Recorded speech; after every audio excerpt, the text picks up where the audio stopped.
हे दोस्तों, आज हम IAS मेंस के GS पेपर 2 के PYQ देखेंगे, अर्थात सन 2018 के प्रीवियस ईयर क्वेश्चंस देखेंगे। इससे पहले हमने GS पेपर 2 के क्वेश्चन सन 2020 और सन 2019 के देखे थे। तो चलिए इसका पहला क्वेश्चन देखिए। इलेक्ट्रॉनिक वोटिंग मशीनों EVM के इस्तेमाल संबंधी हाल के विवाद के संदर्भ या आलोक में भारत में चुनावों की विश्वासनीयता सुनिश्चित करने के लिए भारत के निर्वाचन आयोग के समक्ष क्या क्या चुनौतियां हैं। इंग्लिश में in the light of recent controversy regarding the use of electronic voting machines EVM, what are challenges before the Election Commission of India to ensure the trustworthiness of elections in India। तो यहाँ पर कहने का उनका सीधा सा तात्पर्य यह है कि जो आपकी ये इलेक्ट्रिक मशीन है EVM, इस EVM मशीन के जो हाल फिलहाल के जो विवाद थे, उन विवादों के कारण ये हमारा निर्वाचन आयोग को इस चुनावों पर विश्वासता बनाए रखने के लिए किन किन चुनौतियों का सामना करना पड़ रहा है या पड़ेगा, इनको आप बतलाइए। नेक्स्ट क्वेश्चन देखिए। इसमें है, क्या राष्ट्रीय अनुसूचित जाति आयोग NCAC धार्मिक अल्पसंख्यक संस्थानों में अनुसूचित जातियों के लिए संवैधानिक आरक्षण के क्रियान्वयन का प्रवर्तन करा सकता है? परीक्षण कीजिए। इंग्लिश में Whether National Commission for Scheduled Castes NSSG can ensure the implementation of constitution reservation for the scheduled caste in the region monetary institutions examine answer in 150 words, जो कि आपका 10 मार्क्स का होगा। तो यहाँ पर कह रहे हैं UPSC हमसे कि जो आपकी ये अनुसूचित जातियां हैं, इन अनुसूचित जातियों को जो ये आपका है NCSC, ये जो है जो थोड़े बहुत धार्मिक अल्पसंख्यक संस्थान है, क्या उनमें इन अनुसूचित जातियों को ये हमारा जो NCSC है, क्या संवैधानिक आरक्षण इन धार्मिक अल्पसंख्यक संस्थानों में दिला सकता है? नेक्स्ट क्वेश्चन देखिए। इस क्वेश्चन में है, किन परिस्थितियों में भारत के राष्ट्रपति के द्वारा वित्तीय आपातकाल की उद्घोषणा की जा सकती है? ऐसी उद्घोषणा के लागू रहने तक इसके अनुसरण के क्या क्या परिणाम होते हैं? इंग्लिश में under what circumstances can the financial emergency B proclaimed by the president of India, what consequence follow when such a declaration remains in loss, answer in 150 words. तो इसमें कह रहे हैं कि जो आपका राष्ट्रपति जो देश के हैं, ये किन परिस्थितियों में वित्तीय आपातकाल की उद्घोषणा कर सकते हैं और इस वित्तीय आपातकाल का अनुसरण करने पर क्या क्या परिणाम उत्पन्न होते हैं, उनकी चर्चा कीजिए, उन्हें बतलाइए। नेक्स्ट क्वेश्चन देखिए।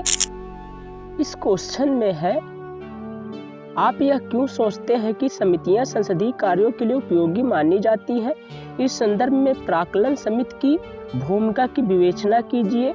उत्तर 150 शब्दों में दीजिए। इंग्लिश में Why do you think the committees are considered to the useful for parliamentary work? Discuss in the context the role of the estimates committee. Answer in 50 words। तो इसमें जो कह रहे हैं कि जो आपका ये संसद है, इस संसद के जो कार्य होते, इन कार्यों में से जो समितियां होती हैं, ये कौन सी भूमिका निभाती हैं, और इसी भूमिका के परिप्रेक्ष्य में जो आपकी प्राक्कलन समिति है, इसकी क्या भूमिका है, कौन से संसदीय कार्यों के संदर्भ में, ये आप बतलाइए। अगला क्वेश्चन देखिए। इसमें है, नियंत्रक एवं महालेखा परीक्षक CAG की एक अत्यावश्यक भूमिका निभानी होती है। व्याख्या कीजिए कि यह किस प्रकार उसकी नियुक्ति की विधि और शर्तों और साथ ही उन अधिकारों के विस्तार से परिलक्षित होती है जिनका प्रयोग वह कर सकता है।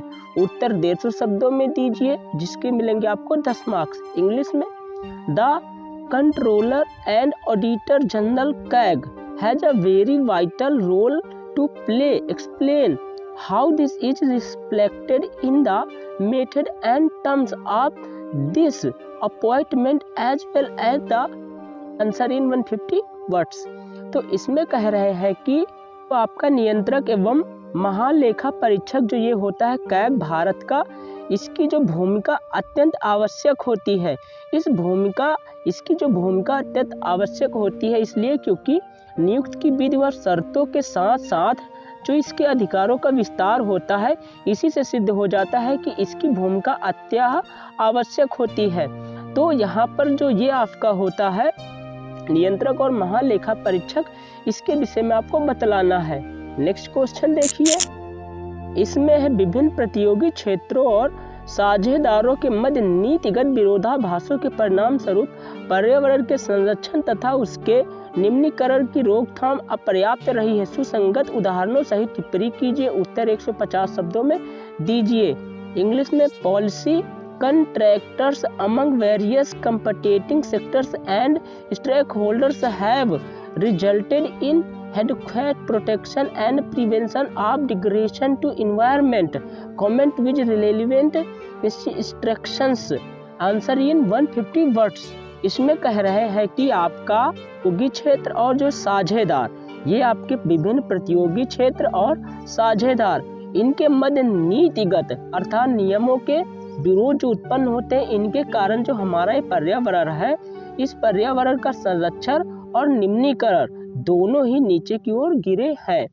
नेक्स्ट क्वेश्चन देखिए, इसमें है भारत के सभी के लिए स्वास्थ्य को प्राप्त करने के लिए समुचित स्थानीय सामुदायिक स्तरीय स्वास्थ्य देखभाल का मध्यक्षेप एक पूर्वाक्षेपा है। व्याख्या कीजिए। इंग्लिश में appropriate local community level health care intervention is a prerequisite to achieve health for all in India. Explain. Answer in 150 words. तो इसमें कह रहे हैं कि आपका जो ये आपका समुचित स्थानीय सामुदायिक स्तरीय स्वास्थ्य देखभाल के जो केंद्र होते हैं, इनका हस्तक्षेप सभी के लिए स्वास्थ्य को अच्छा बनाने में एक शर्त या पूर्वापेक्षा है। पूर्वापेक्षा मीन्स होता है पहले से की गई अपेक्षा, तो इसको भी आपको लिखना है। नेक्स्ट क्वेश्चन देखिए, इसमें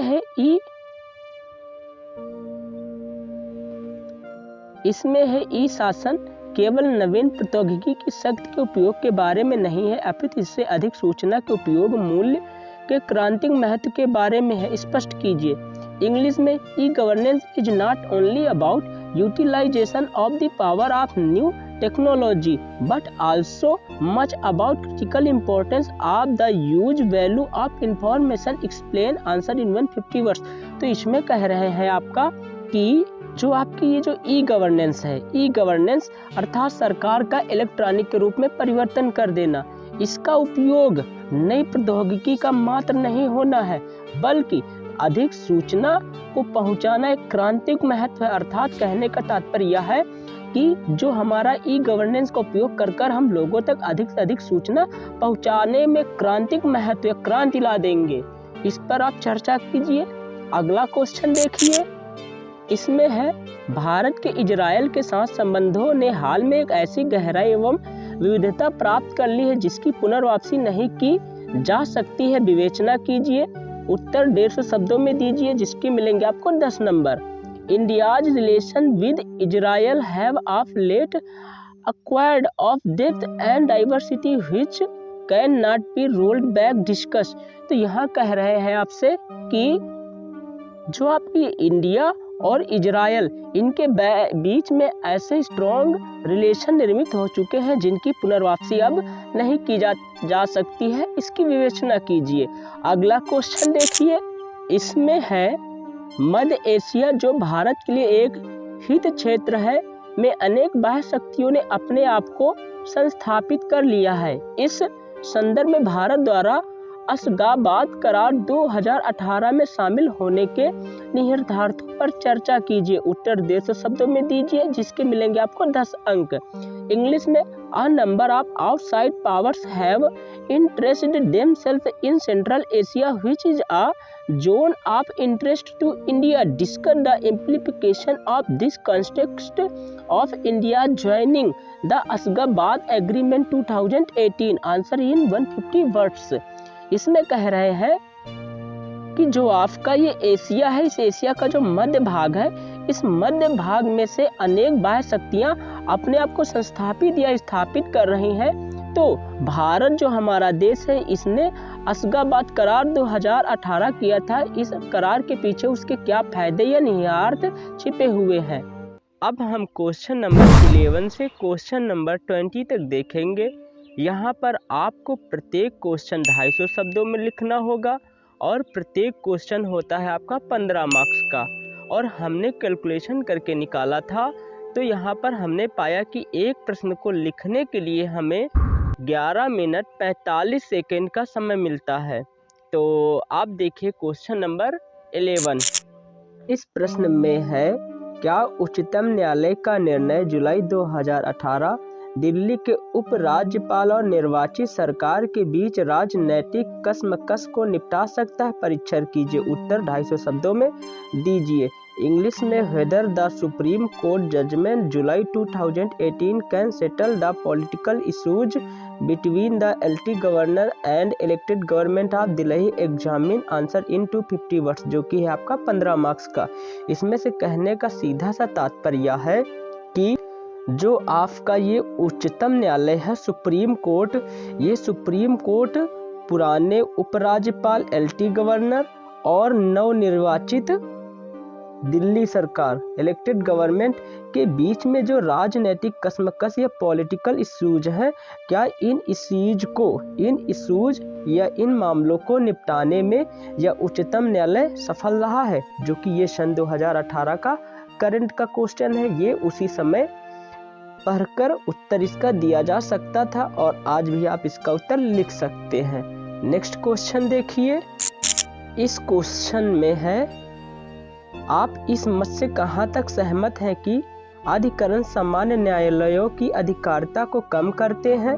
उपर्युक्त को दृष्टिगत रखते हुए भारत के अधिकरणों की संवैधानिक वैधता तथा सचमतता की विवेचना कीजिए। उत्तर 150 शब्दों में दीजिए। इंग्लिश में, how far do you agree with the view that tribunals curtail the jurisdiction of ordinary courts? In view the above, discuss the constitutional validity and competency of the tribunals in India. Answer in 250 words. इसमें कह रहे हैं कि आपके पास जो ये आपके सामान्य न्यायालय है, ये जो आपके सामान्य न्यायालय है, ऑर्डिनरी कोर्ट्स, ये ऑर्डिनरी कोर्ट्स के पास अधिकरण और अधिकारिता, अधिकरण मीन्स इनके सीमा क्षेत्र और अधिकारिता सीमा क्षेत्र होने के कारण इनकी अधिकारिता कम होती है। तो ये जो अधिकारिता इनकी कम होती है, इस अधिकारिता के संदर्भ में आप जो संवैधानिक वैधता है, इस संवैधानिक वैधता की सचमतता की आप विवेचना कीजिए। वो भी आपको लिखना है 250 शब्दों में। नेक्स्ट क्वेश्चन देखिए।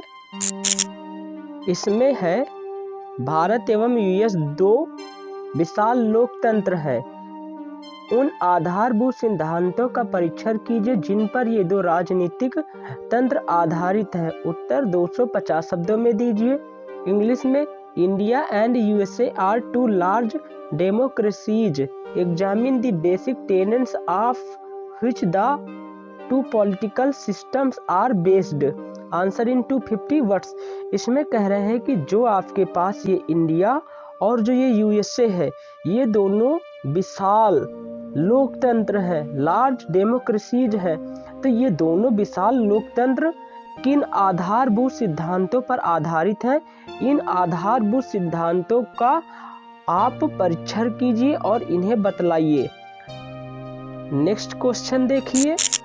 इसमें है, भारत के वित्तीय आयोग का गठन किस प्रकार किया जाता है? हाल में गठित वित्तीय आयोग के विचारार्थ विषय टर्म्स ऑफ रेफरेंस के बारे में आप क्या जानते हैं? विवेचना कीजिए। उत्तर 250 शब्दों में दीजिए। इंग्लिश में how is the finance commission of India constituted, what do you know about the terms of reference of the recently constituted finance commission, discuss answer in 250 words. तो इसमें कह रहे हैं कि जो आपका ये वित्तीय आयोग है, ये फाइनेंस कमीशन, इस फाइनेंस कमीशन की अभी हाल में क्या किया गया, गठन। तो इसकी गठन की प्रक्रिया बताइए और इसके जो विचारार्थ विषय टर्म्स ऑफ प्रेफरेंस है इनको भी बतलाइए। ये सन 2018 का करंट से पूरी तरीके क्वेश्चन है। नेक्स्ट क्वेश्चन देखिए, इसमें है भारत में स्थानीय शासन के एक भाग के रूप में पंचायत प्रणाली के महत्व का आकलन कीजिए। विकास परियोजनाओं के वित्तीयन के लिए पंचायतें सरकारी अनुदानों के अलावा और किन स्रोतों को खोज सकती हैं? उत्तर 250 शब्दों में दीजिए। इंग्लिश में assess the importance of the panchayat system in India as a part of local government apart from government grants, what sources the panchayat Raj can look out the financing developmental projects, answer in 250 words। इसमें कह रहे हैं कि जो आपका पंचायतें होती हैं, पंचायत प्रणाली, तो आपको पता ही होगा कि जो पंचायत प्रणाली होती है वो 3 स्तरों की होती है। पहली आपकी होती है ग्राम स्तर पर, फिर क्षेत्र स्तर पर और फिर जिला स्तर पर। तो इन्हीं पंचायत प्रणाली को हम स्थानीय शासन कहते हैं, पंचायत प्रणाली जो कि लोकल गवर्नमेंट कहलाती है। तो यहाँ पर ये जो पंचायतें होती हैं ये विकास परियोजनाओं डेवलपमेंटल प्रोजेक्ट्स के लिए जो अनुदान प्राप्त करती हैं वो सरकार से प्राप्त करती हैं। किंतु क्या इन पंचायतों के पास कुछ ऐसे अन्य भी स्रोत हो सकते हैं जो सरकार के अनुदान के अलावा भी प्राप्त कर सकते हैं? तो नेक्स्ट क्वेश्चन देखिए, इसमें है समाज के कमजोर वर्गों के लिए विभिन्न आयोगों की बहुलता अतिव्यापी अधिकारिता और पकड़ाइयों के दोहरेपन की समस्याओं की ओर ले जाती है। क्या यह अच्छा होगा कि सभी आयोगों को एक व्यापक मानव अधिकार आयोग के छत्र में विलय कर दिया जाए? अपने उत्तर के पक्ष में तर्क दीजिए। उत्तर 250 शब्दों में दीजिए। Multiplicity of various commissions for the vulnerable section of the society leads to problems of overlapping jurisdiction and duplication of junctions. Is the better to merge all commissions into an umbrella human rights commission? Argue your case. Answer in 250 words। तो इसमें कह रहे हैं कि जो कमजोर वर्ग होते हैं, वल्नरेबल सेक्शन, कमजोर वर्ग ऐसे वर्ग जो बहुत ही एक प्रकार से कहें जैसे जनजातियां, और ये कमजोर वर्ग बहुत ही संवेदनशील वर्ग होते हैं, अर्थात समाज में सबसे अधिक यही गरीब टाइप के होते हैं। तो इन कमजोर वर्गों के लिए जो ये विभिन्न आयोग बनाए जाते हैं, इन विभिन्न आयोगों के अधिक होने के कारण अधिकारिता और कार्यों के दोहरेपन के कारण बहुत सारी समस्याएं उत्पन्न होती हैं। तो इन सभी आयोगों को मिलाकर हम एक आयोग बना दें जो कि व्यापक मानव अधिकार आयोग, अम्ब्रेला ह्यूमन राइट्स कमीशन के रूप में हमारे सामने प्रकट होगा। तो इस पर आप अपना तर्क दीजिए कि क्या हाँ ये एक आयोग बनाना सही होगा कि नहीं। नेक्स्ट क्वेश्चन देखिए, इस प्रश्न में है आप इस मत से कहां तक सहमत है कि भूख के मुख्य कारण के रूप में खाद्य की उपलब्धता में कमी पर फोकस भारत में अप्रभावी मानव विकास नीतियों से ध्यान हटा देता है? उत्तर 250 शब्दों में दीजिए। इंग्लिश में how far do you agree with the view that a focus on lack of availability of food as the main cause of hunger takes the attention away from ineffective human development policies in India? Answer in 250 words. तो इसमें कह रहे हैं कि जो भूख होती है या किसी व्यक्ति की जो भूख होती है, इसका मेन कारण बताया जाता है कि खाद्य की अनुपलब्धता है, अवेलेबिलिटी ऑफ फूड। किंतु वास्तव में यह नहीं है, असली में यह है कि अप्रभावी मानव विकास नीतियों पर ध्यान न देना ही भूख का कारण है। इस पर आप अपने विचारों को दीजिए। नेक्स्ट क्वेश्चन देखिए, इसमें है नागरिक चार्टर संगठनात्मक पारदर्शिता एवं उत्तरदायित्व का एक आदर्श उपकरण है, परंतु इसकी अपनी परिसीमाएं हैं। परिसीमाओं की पहचान कीजिए तथा नागरिक चार्टर की अधिक प्रभाविता के लिए उन उपायों का सुझाव दीजिए। उत्तर आपको 250 शब्दों में देना है। इंग्लिश में, the citizens charter is the ideal instrument of organizational transparency and accountability, but it has its own limitation. Identify the limitations and suggest measures for greater effectiveness of the citizen charter। तो यहाँ पर कह रहे answer in 250 words में देना है।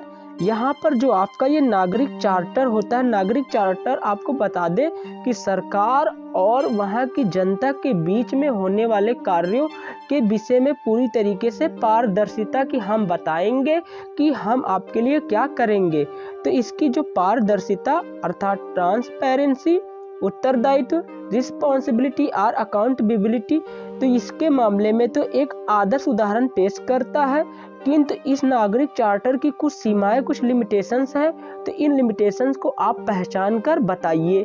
Next question देखिए, इसमें है यदि व्यापार युद्ध के वर्तमान परिदृश्य में विश्व व्यापार संगठन WTO को जिंदा बने रहना है तो उसके सुधार के कौन कौन से प्रमुख क्षेत्र हैं, विशेष रूप से भारत के हित को ध्यान में रखते हुए बतलाइए। उत्तर आपको 250 शब्दों में देना है। इंग्लिश में, what are the key areas of reform in the WHO has to survive in the present constant of trade war speciality keeping in mind the interest of India. Answer in 250 words, जो कि होगा आपका 15 marks का। इसमें कह रहे हैं कि जो आपका ये WTO है, इस व्यापार युद्ध के समय में अपने आप को सर्वाइव या अपने आप को जिंदा रखने के लिए उसे अपने उन प्रमुख क्षेत्रों को सुधारना है। और ये प्रमुख क्षेत्र किसके ध्यान में रखते हुए हमें लिखना है उत्तर, इंडिया के ध्यान में रखते हुए हमें इन प्रमुख क्षेत्रों की पहचान कर कर इसका उत्तर लिखना है। नेक्स्ट क्वेश्चन देखिए, इसमें है इस समय जारी अमेरिका ईरान नाभिकीय समझौता विवाद भारत के राष्ट्रीय हितों को किस प्रकार प्रभावित करेगा। भारत को इस स्थिति के प्रति क्या रवैया अपनाना चाहिए। उत्तर 250 शब्दों में दीजिए। In what ways would the ongoing US Iran nuclear pact controversy affect the national interest of India? How should India respond to this situation? Answer in 250 words। तो इसमें कह रहे हैं जो आपका ये USA और यहाँ पर जो ईरान, इनके मध्य जो नाभिकीय समझौता विवाद है, न्यूक्लियर पैक्ट कंट्रोवर्सी, इसको ये जो है इससे राष्ट्रीय हितों में क्या प्रभाव पड़ेंगे और इस नाभिकीय समझौता विवाद की स्थिति में हमारे देश भारत को क्या करना चाहिए। तो आपको थोड़ी सी जानकारी के लिए बता दें कि जो कि आपके जितने भी सारे IR से क्वेश्चन होंगे, लगभग आपके 99% सारे के सारे क्वेश्चन करंट से ही होंगे। Thank you and so much. अब नेक्स्ट वीडियो में हम मिलेंगे सन 2017 के क्वेश्चन पेपर लेकर। Thank you and so much.